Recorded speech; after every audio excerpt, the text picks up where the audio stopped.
जय माँ सिद्धिदात्री। नवरात्रि पूजन के 9वें दिन माँ सिद्धिदात्री की पूजा की जाती है और माँ दुर्गा की 9वीं शक्ति माँ सिद्धिदात्री है। इन रूपों में ये अंतिम रूप तो है, लेकिन माँ सिद्धिदात्री की पूजा के बिना नवरात्रि का संपूर्ण फल मिल ही नहीं सकता। नवमी के दिन सभी सिद्धियों की प्राप्ति होती है।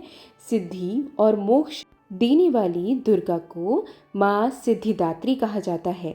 नवरात्र के 9वें दिन जीवन में यश, बल और धन की प्राप्ति हेतु इनकी पूजा की जाती है और नवरात्रों की 9 रात्रियों का समापन भी हो जाता है। यदि माँ सिद्धिदात्री के स्वरूप की चर्चा करें तो इनका रूप अत्यंत ही सौम्य है। देवी 4 भुजाओं वाली है। दाईं भुजा में माता ने चक्र और गदा धारण किया है और माँ बाईं भुजा में शंख और कमल का फूल धारण करती है। प्रसन्न होने पर माँ सिद्धिदात्री संपूर्ण जगत की रिद्धि सिद्धि अपने भक्तों को प्रदान कर देती है। माँ दुर्गा की 9वीं शक्ति माँ सिद्धिदात्री सिंह वाहिनी, चतुर्भुजा तथा प्रसन्न वदना है।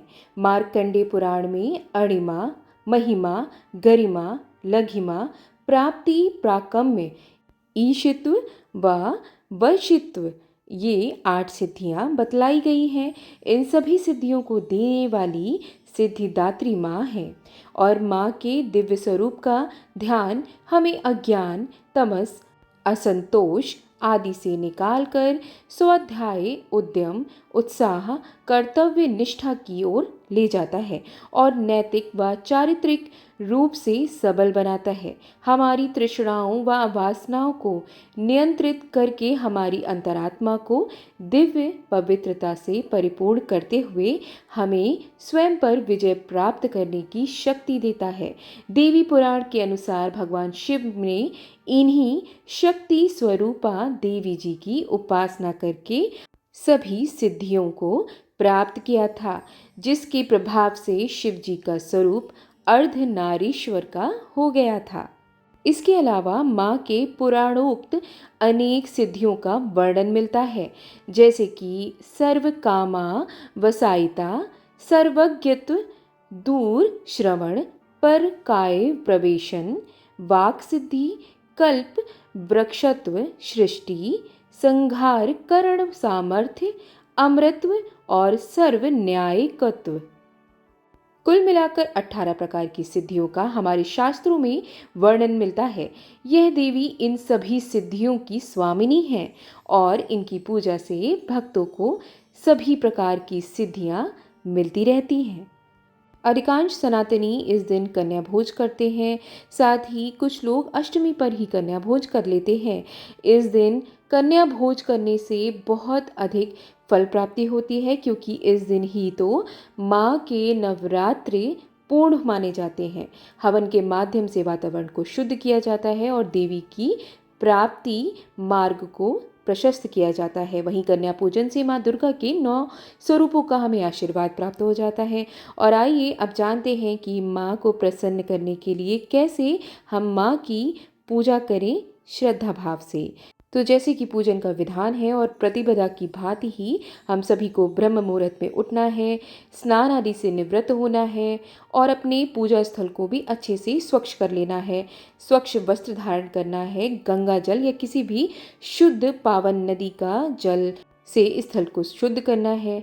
माँ दुर्गा की प्रतिमा में ही सिद्धिदात्री मैया का भाव रखते हुए उनको आवाहन करेंगे, उनको पुकारेंगे और उसके बाद जल अर्पित करेंगे। तो जैसे मैंने आपको पहले वीडियोस में बताया हुआ है, आपको एक कटोरी या एक प्लेट ऐसी छोटी सी रख लेनी है, जिसमें आप ये भाव करते हुए कि आप माँ को जल अर्पित कर रहे हैं और आगे की जो प्रक्रिया करेंगे वो उस प्लेट में आप रखते जाएंगे। तो जल अर्पित कर लीजिए उनके चरणों में, फूल, अक्षत, जल ये सब आपने अर्पित कर दिया है।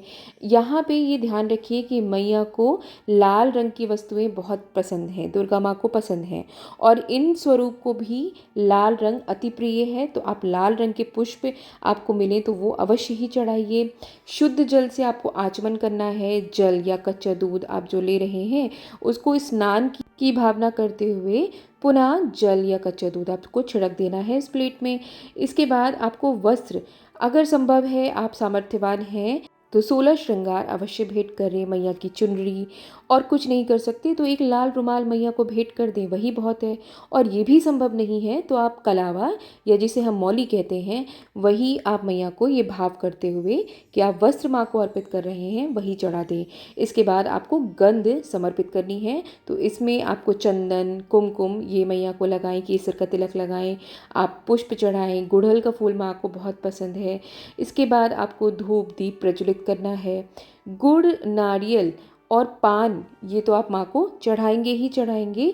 और आपको जो आप हवन करेंगे उसमें आप बताशे का भोग, हलवा, चना, खीर, पूड़ी आदि का आप भोग मैया को अवश्य लगाएं। साथ साथ एक बहुत ज़रूरी चीज़ कि माँ को आपको अनार अवश्य भेंट करना चाहिए फलों में। साथ साथ लौंग भी आपको 9 दिन मैया को लौंग का जोड़ा ज़रूर चढ़ाना चाहिए। तत्पश्चात आपको दक्षिणा में भी आप 1 रुपये से लेकर जितनी श्रद्धा है वो मैया के आगे ज़रूर रख दें। फिर दुर्गा सप्तशती का पाठ करें, माँ के बीज मंत्रों का जाप करें। नवार्ण मंत्र अवश्य ही आपको जाप करना चाहिए, ये स्वयं सिद्ध मंत्र है। माँ के गुणगान करें जिसमें आप माँ की कथा पढ़ें। साथ साथ आपको 9 दिन की भांति ही जो सूक्ष्म हवन आप करते आ रहे हैं वो ज़रूर करना है, भले ही आपने अष्टमी को अनुष्ठान हवन कर लिया हो। जो मैया के लिए आपने भोग बनाया है वो भी आप आहुति के माध्यम से मैया को अवश्य ही भेंट करें। इसके बाद आपको माँ की आरती करनी है, प्रार्थना करनी है और ध्यान रहे क्षमा याचना करना बिल्कुल भी ना भूलें। आप बस सच्चे दिल से माँ से ये प्रार्थना करें कि माँ इन 9 दिनों में हमसे जो भी भूल चूक हो गई है हमें क्षमा करें। इन सब के बाद आपको भोग वितरण करना है, कन्या पूजन करना है और जितना आपका सामर्थ्य है अगर आप किसी ज़रूरतमंद को खिलाना चाहें तो ये तो अति उत्तम बात होगी। और आइए अब श्रवण करते हैं माँ सिद्धिदात्री की पौराणिक व्रत कथा। माँ सिद्धिदात्री की जय। कथा अनुसार भगवान शिव ने माता सिद्धिदात्री की कठोर तपस्या करके सभी प्रकार की 8 सिद्धियों को प्राप्त किया। माता सिद्धिदात्री की कृपा से भगवान शिव का आधा शरीर देवी का हो गया और वे अर्धनारीश्वर कहलाए।